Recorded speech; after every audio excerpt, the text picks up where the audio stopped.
जय हिंद साथियों। इस वीडियो में हम लोग 3 और 4 नवंबर 2024 के डेली करंट अफेयर्स को डिस्कस करेंगे। International incoming spoofed call prevention system को इस्टेब्लिश किया गया है नई दिल्ली में। याद रखिएगा, बीएसएनएल भवन नई दिल्ली में international incoming spoofed call prevention system को यहाँ पे इस्टेब्लिश किया गया है। ये क्या करेगा? ये इंडिया में स्कैम कॉल्स होने से, इंटरनेशनल स्कैम कॉल होने से बचाएगा। किसने लॉन्च किया था? तो यूनियन मिनिस्टर ज्योतिरादित्य माधव सिंधिया साहब ने ये लॉन्च किया था, international incoming spoofed calls prevention system. कौन कौन से मिनिस्ट्रीज इन्वॉल्व हैं? तो इसमें मिनिस्ट्री ऑफ कम्युनिकेशंस इन्वॉल्व है और ministry of development of north eastern region भी इन्वॉल्व है। इससे क्या होगा? जो डिजिटल स्पेस है वो सेफ रहेगा और साथ ही साथ जो सिटीजन्स हैं उनको प्रोटेक्ट किया जाएगा साइबर क्राइम से। और एसोसिएटेड डिपार्टमेंट तो टेलीकम्युनिकेशंस का होगा ही, क्योंकि कॉल्स की बात हो रही है तो टेलीकम्युनिकेशन का आना तो बनता है। ठीक है, तो याद रखिएगा, international incoming spoofed call prevention system कहाँ पे स्टैब्लिश किया गया है? नई दिल्ली में। और कौन कौन सी मिनिस्ट्रीज इन्वॉल्व है? तो ministry of communications and department of development of north eastern region, ministry of development of north eastern region. Next बात करते हैं फेस्टिवल्स की। तो बाली पदयामी फेस्टिवल मनाया गया है। बाली पदयामी फेस्टिवल कहाँ पे मनाया गया है? कर्नाटका में मनाया गया है। इसको बोला जाता है बाली प्रतिपदा के नाम से भी। बाली प्रतिपदा के नाम से भी जाना जाता है बली पदयामी। ठीक है, और ये 4th डे ऑफ दीपावली में मनाया जाता है। दीपावली के मनाने के बाद चौथे दिन बली पदयामी या बली प्रतिपदा को सेलिब्रेट किया जाता है, स्पेसिफिकली कहाँ पे? कर्नाटका में। Global multi dimensional poverty index की बात करते हैं, जिसको रिलीज किया गया है हाल ही में, 2024 का ये एडिशन है। तो याद रखिएगा, global multi dimensional poverty index किसने रिलीज किया है? तो ह्यूमन डेवलपमेंट रिपोर्ट ऑफिस ने, यूएनडीपी ने मिलकर इसको रिलीज किया है। साथ ही साथ Oxford poverty and human development initiative भी इसकी रिलीज में इन्वॉल्व है। तो ये 3 डिपार्टमेंट्स होते हैं मल्टी डायमेंशनल पावर्टी इंडेक्स को मेजर करने के लिए: human development report office UNDP और Oxford poverty and human development initiative. ठीक है, तो ये बात याद रखिएगा।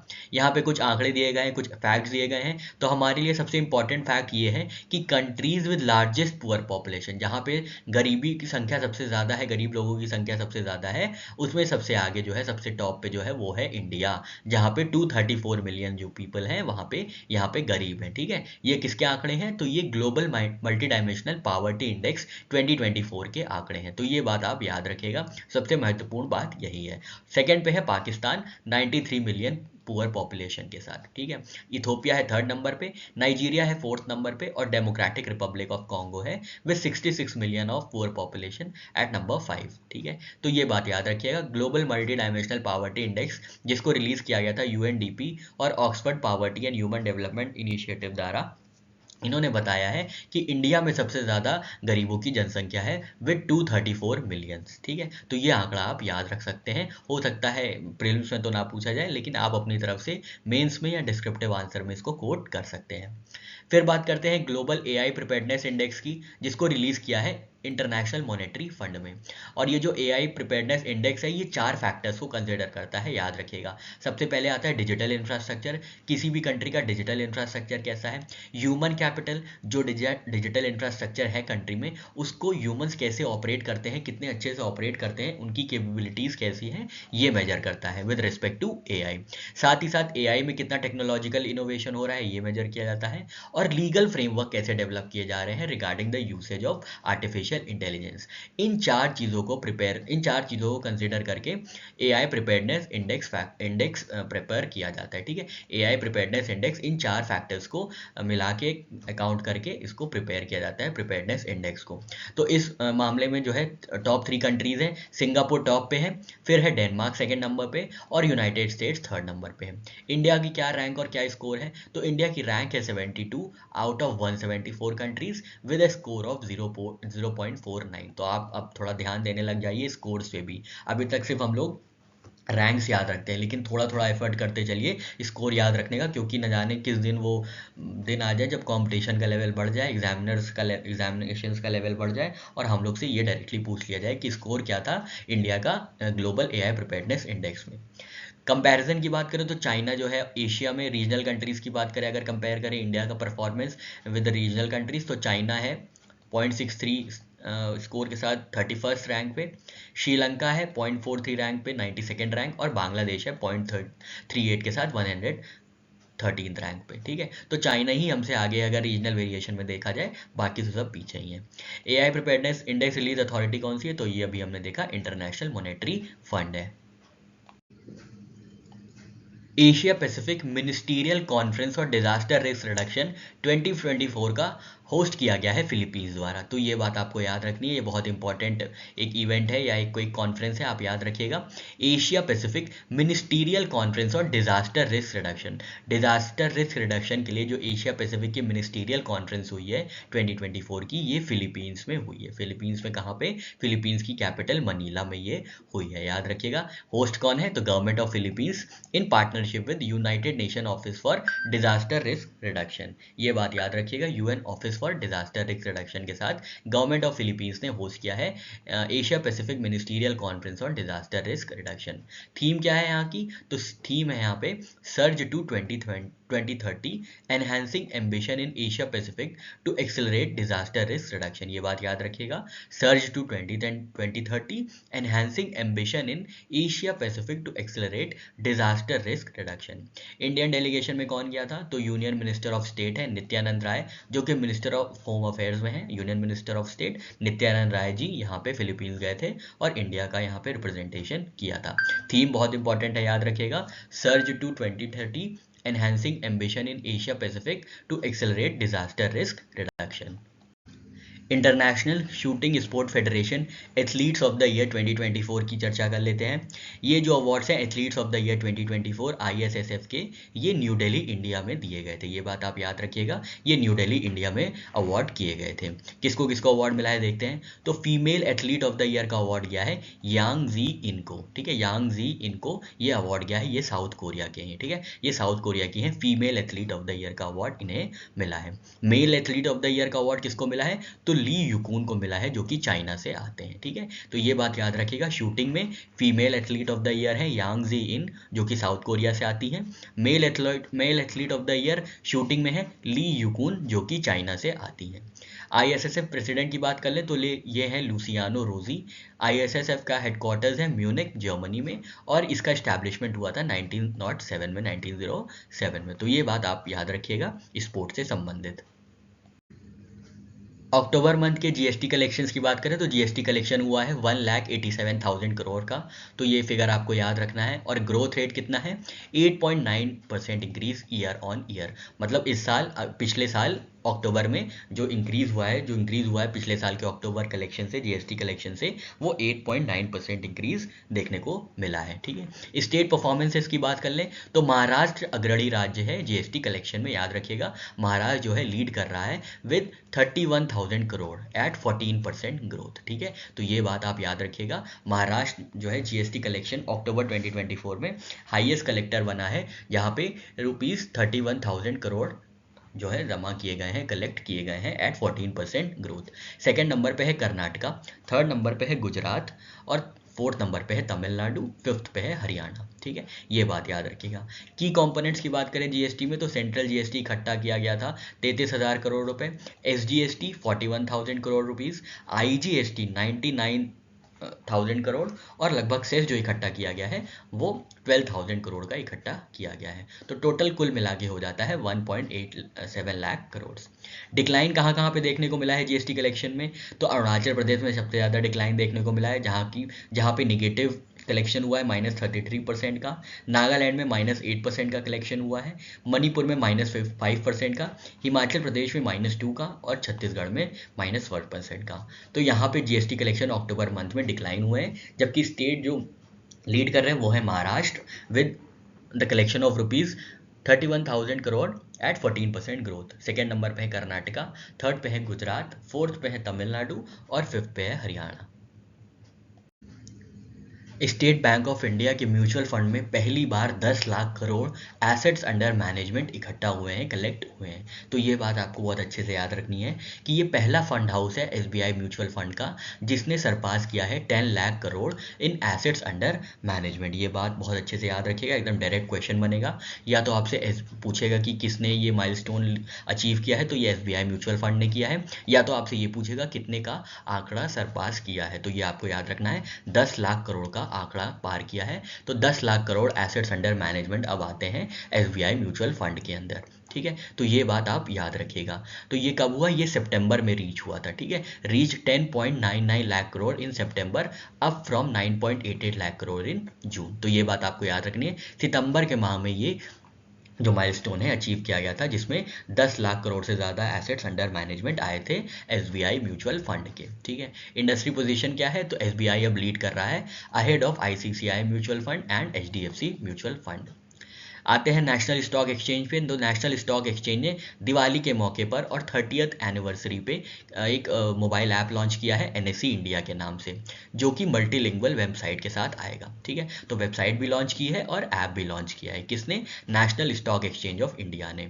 यहाँ पे नंबर ऑफ लैंग्वेजेस देखने की बात है, कितने नंबर ऑफ लैंग्वेजेस में होगी ये ऐप? तो ये ऐप 12 लैंग्वेजेस में होगी, जिसमें असमीज होगी, बंगाली होगी, कन्नड़, मलयालम, उड़िया, पंजाबी, तमिल, तेलुगु, हिंदी, इंग्लिश, ये सारी लैंग्वेजेस होंगी। तो टोटल 12 लैंग्वेजेस होंगी नेशनल स्टॉक एक्सचेंज के ऐप में। ठीक है, जीई एरोस्पेस क्या करेगा? अब LM2500 इंजन प्रोवाइड करेगा इंडियन नेवी को। जीई एरोस्पेस क्या है? जनरल इलेक्ट्रिक एरोस्पेस है। ये LM2500 इंजन प्रोवाइड करेगा, ये जो कि टरबाइन इंजन होंगे, किसको? इंडियन नेवी को। ये बात याद रखिएगा। इससे क्या होगा? इससे जो इंडियन नेवी की नेक्स्ट जनरेशन मिसाइल वेसल्स हैं, उनको क्या मिलेगा? उनको एक बूस्ट मिलेगा। तो आपको ये याद रखना है कौन सी कंपनी ये प्रोवाइड करेगी। तो ये जनरल इलेक्ट्रिक एरोस्पेस प्रोवाइड करेगी। कौन सा engine? LM2500 engine, LM2500 engine, किसको? इंडियन नेवी को। ठीक है, तो इस देख लीजिए, इस पूरी इंफॉर्मेशन में तीन डायमेंशन निकल के आ रहे हैं। कौन सी कंपनी है? जनरल इलेक्ट्रिक एरोस्पेस है। कौन सा प्रोडक्ट है? LM2500 marine gas turbine engine, किसको? इंडियन नेवी को। ठीक है, कहाँ पे कंस्ट्रक्ट होगा? कंस्ट्रक्शन पार्टनर कौन है इनका? कोची शिपयार्ड लिमिटेड, केरला है। ये भी याद रखना है। और इसकी असेंबली और टेस्टिंग कहाँ होगी? बनाया यहाँ जाएगा कोची शिपयार्ड लिमिटेड में, और इसको जोड़ा ओड़ा कहाँ जाएगा? असेंबली कहाँ की जाएगी? इसकी पूरा सामान एक दूसरे से जोड़ा कैसे जाएगा, और टेस्ट कहाँ होगा? तो ये industrial and marine gas turbine division of Hindustan aeronautics limited, Bangalore, Karnataka में होगा। तो बहुत ही ज़्यादा फैक्चुअल इन्फॉर्मेशन से भरी हुई ये इन्फॉर्मेशन है। फिर से एक बार देखते हैं कंपनी कौन सी इन्वॉल्व है। जनरल इलेक्ट्रिक एरोस्पेस कौन सा प्रोडक्ट प्रोवाइड करेगी? LM2500 marine gas turbine engine, किसको? इंडियन नेवी को। कौन कंस्ट्रक्ट करेगा ये? कंस्ट्रक्शन पार्टनर कौन होगा इनके साथ, जनरल इलेक्ट्रिक के साथ? तो कोची शिपयार्ड लिमिटेड होगा, केरला में जो स्थित है। और असेंबली एंड टेस्टिंग कहाँ होगी इन टरबाइन इंजन्स की जो बन जाएंगे? तो ये हिंदुस्तान एरोनॉटिक्स डिवीजन में होगी, जो कि बैंगलोर कर्नाटका में स्थित है। तो ये पूरी बातें आपको याद रखनी है। एशियन डेवलपमेंट बैंक ने वेस्ट बंगाल को पावर डिस्ट्रीब्यूशन के लिए लोन प्रोवाइड किया है। तो याद रखिएगा, किसने ये लोन प्रोवाइड किया है वेस्ट बंगाल को? तो एशियन डेवलपमेंट बैंक ने लोन प्रोवाइड किया है। किस सेक्टर के लिए? तो पावर डिस्ट्रीब्यूशन के लिए। किसको? वेस्ट बंगाल को। कितना? 250 मिलियन, लगभग $241.3 मिलियन प्रोवाइड किया है। इससे क्या होगा? पावर डिस्ट्रीब्यूशन जो है वो रिलायबल होगा, क्वालिटी सप्लाई होगी, और जो पावर सप्लाई है वो सस्टेनेबल होगी वेस्ट बंगाल में। ठीक है, एडीबी की बात करें तो एडीबी के जो प्रेसिडेंट है वो है मासात्सुगु आसाकावा। मासात्सुगु आसाकावा जापानीज प्रेसिडेंट है एशियन डेवलपमेंट बैंक के। हेडक्वार्टर्स की बात करें तो ये मनीला फिलीपींस में है।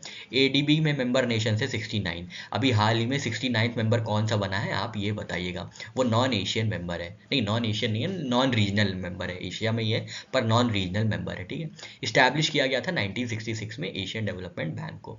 वेस्ट बंगाल की चीफ मिनिस्टर है ममता बनर्जी जी। वेस्ट बंगाल के गवर्नर साहब है डॉक्टर सीवी आनंद बोस। कैपिटल है कोलकाता।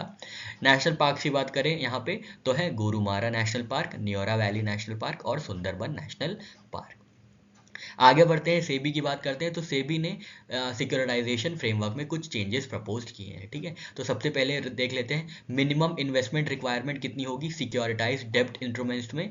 तो सिक्योरिटाइज डेट इंस्ट्रूमेंट्स में अब जो मिनिमम इन्वेस्टमेंट रिक्वायरमेंट होगी वो 1 करोड़ की होगी। सिक्योरिटाइज डेट इंस्ट्रूमेंट्स क्या होते हैं? मतलब एक मान लीजिए एक ऐसी पोटली है, इसमें हमने अपना लोन भी रख दिया, इसमें हमने कुछ गिरवी रख दिया, कुछ एसेट्स रख दिए, इसको पूरा सिक्योरिटाइज डेट इंस्ट्रूमेंट्स कहते हैं। तो इसी के लिए सेबी ने कहा है कि इसको एक्सेस करने के लिए, इसको बेचने के लिए या इसको एक्सेस करने के लिए, इस पे लोन लेने के लिए 1 करोड़ का लोन चाहिए। मिनिमम आप 1 करोड़ का लोन ले, मिनिमम टिकट साइज जो होगा वो 1 करोड़ होगा for investments in securitise debt instruments. कोई इस वाले अगर सिक्योरिटाइज डेट इंस्ट्रूमेंट्स में इन्वेस्टमेंट करेगा तो उसको मिनिमम 1 करोड़ रुपए खर्च करना पड़ेगा।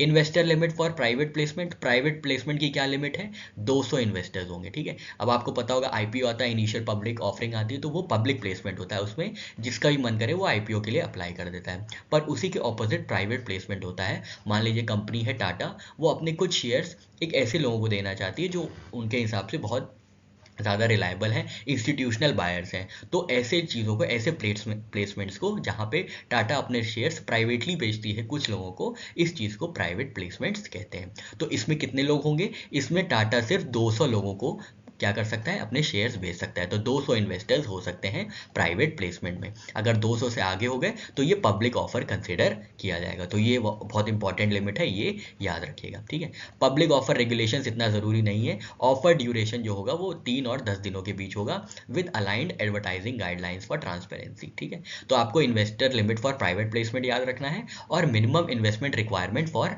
सिक्योरिटाइज्ड डेट इंस्ट्रूमेंट्स भी याद रखना है। अपॉइंटमेंट्स की बात कर लेते हैं तो बोट्सवाना के जनरल इलेक्शन में नए प्रेसिडेंट बने हैं डूमा बोको। याद रखिएगा, बोट्सवाना जो कि अफ्रीकन कंट्री है, यहाँ पे नए प्रेसिडेंट आए हैं डूमा बोको, याद रखिएगा डूमा बोको, ठीक है। तो याद करने के लिए हल्का सा एक ट्रिक है, बी ओ यहाँ पे भी है और बी ओ यहाँ पे भी है, बोट्सवाना में भी बी ओ है और बोको में भी बी ओ है, तो हल्का सा आप रिकॉग्नाइज करने में आपको आसानी होगी। फॉर्मर प्रेसिडेंट की बात करें तो फॉर्मर प्रेसिडेंट कौन है? मॉगवीटसी मसीसी इसके पहले बोट्सवाना के प्रेसिडेंट थे। अब नए प्रेसिडेंट आए हैं डूमा बोको, जो कि 6th प्रेसिडेंट होंगे बोट्सवाना के। तो ये बात याद रखिएगा। बोट्सवाना की कैपिटल है गैबरोन, ठीक है। बोट्सवाना की कैपिटल है गैबरोन। नए अपॉइंटमेंट की बात करें तो इतारू ओतानी नाम याद रखिएगा, इनको बनाया गया है chairman of India Yamaha Motors का। Chairman of India Yamaha Motors appoint किया गया है इतारू ओतानी को, ठीक है। इतारू ओतानी को याद रखिएगा, इतारू ओतानी को। नेक्स्ट अपॉइंटमेंट की बात करें तो ये है प्रवीणा राय जी का अपॉइंटमेंट, जिनको बनाया गया है CEO and MD of multi commodity exchange. Multi commodity exchange की नई सीईओ और एमडी होंगी प्रवीणा राय। याद रखिएगा, प्रवीणा राय जी को क्या अपॉइंटमेंट मिला है? तो ये सीईओ और एमडी बनी है मल्टी कमोडिटी एक्सचेंज की। इनका प्रीवियस रोल रहा था, ये चीफ ऑपरेटिंग ऑफिसर थी एट एनपीसीआई, ठीक है, national payment corporation of India में ये चीफ ऑपरेटिंग ऑफिसर थी। इसके बाद इनको सीईओ और एमडी बना दिया गया है मल्टी कमोडिटी एक्सचेंज का।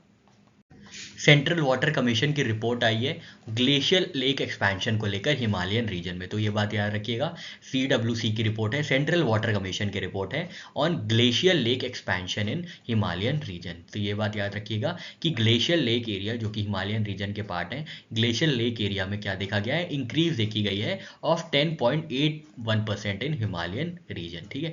10.81% जो है ग्लेशियल लेक के एक्सपेंशन हुए हैं हिमालयन रीजन में। कि कब से कब तक हुए हैं ये? तो 2011 से 2024 के बीच में ये एक्सपेंशन हुआ है।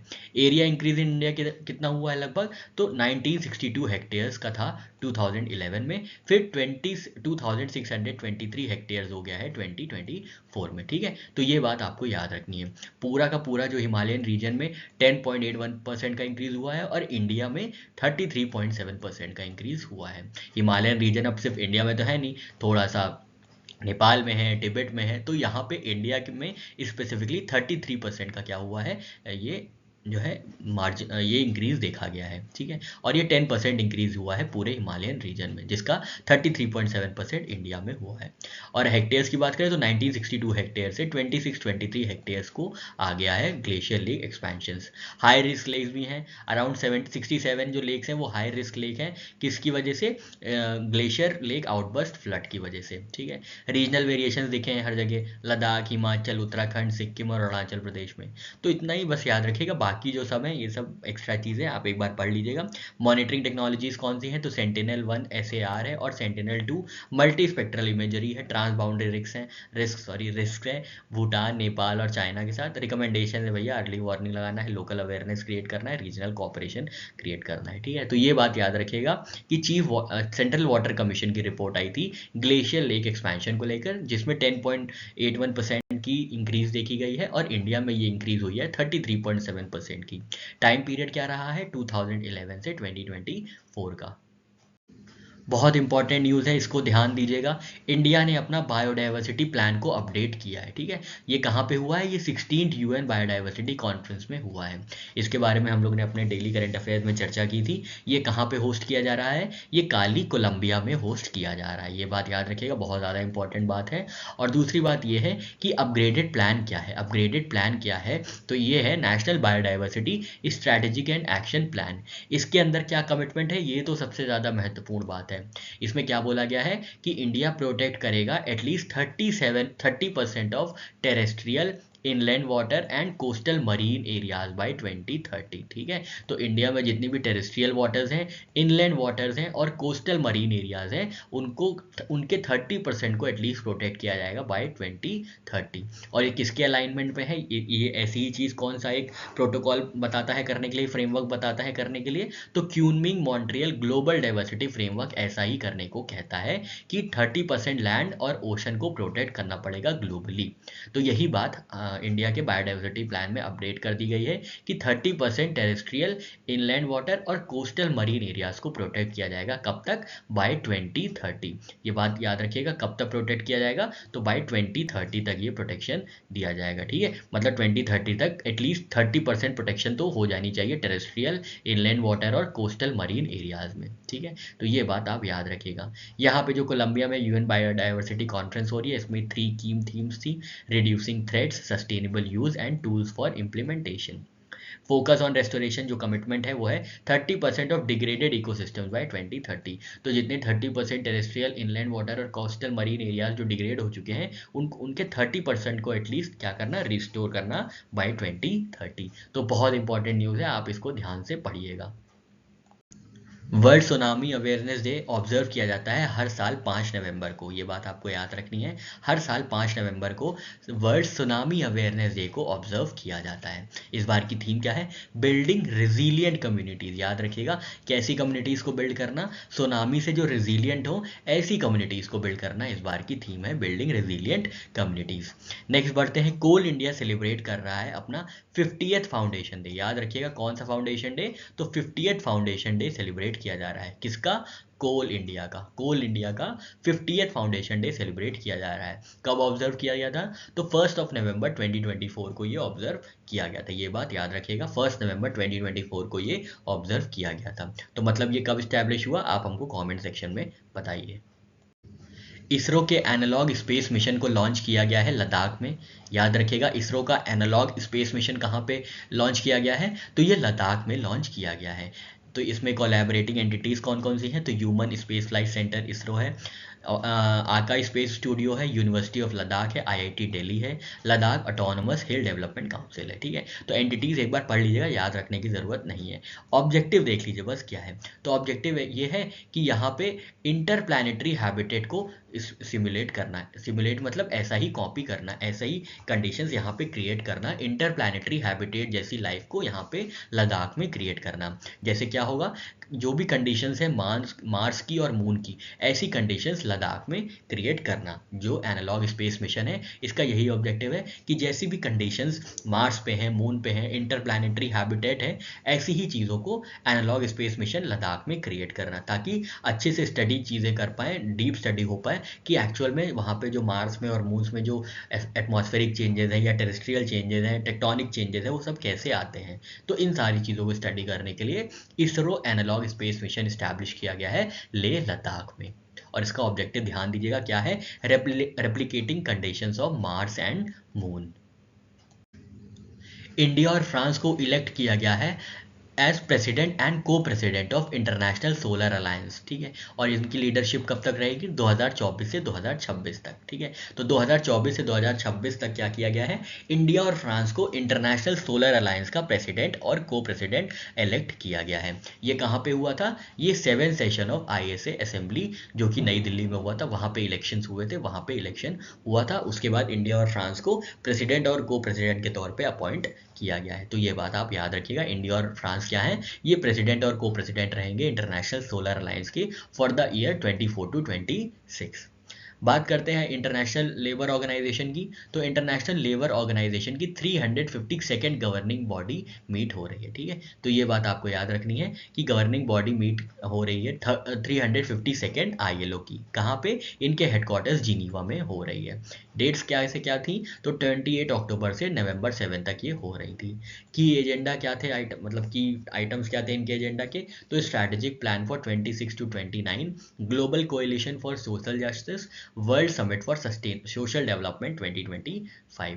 गवर्निंग बॉडी के फंक्शन क्या होते हैं, ये एग्जीक्यूटिव बॉडी होती है ILO की, जो कि साल में 3 बार मिलती है, साल में 3 बार मिलती है और पॉलिसी और एजेंडा को डिसाइड करती है। तो गवर्निंग बॉडी क्या है, एग्जीक्यूटिव बॉडी है इंटरनेशनल लेबर ऑर्गेनाइजेशन की।